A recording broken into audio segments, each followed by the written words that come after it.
got me thinking it's magic. We could be so romantic. Got my heart doing backflips. So you were right in the mix for the championship last year, and now you're back in contention again this season. How has that experience changed the way you approach race weekends now? Well, I think one of the most important things is always having good confidence. Yeah, that's life. You're always learning, you're always trying to improve on things, and that's part of what I do every weekend. What's so special about this mattress of yours? When do you start having this habit? Look, I guess everyone has their own ways of sleeping and traveling. It's one of the most difficult things is how we sleep and travel around the world. Actually, Singapore is one of my favorite places to come to, but it's always quite warm.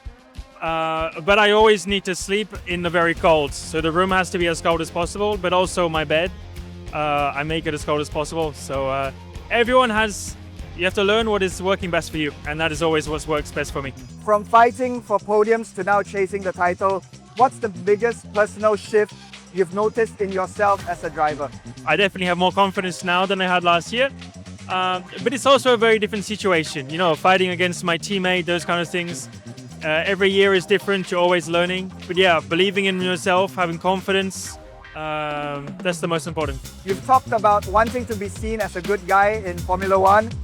With how competitive racing can get, do you have any stories you can share about how challenging can it be to continue to be the good guy?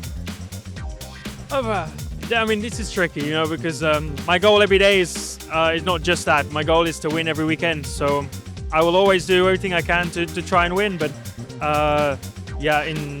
I'm also a guy who thinks about the future. In 20 years' time, 30 years' time, I will not be in Formula One. I will not be thinking of Formula One.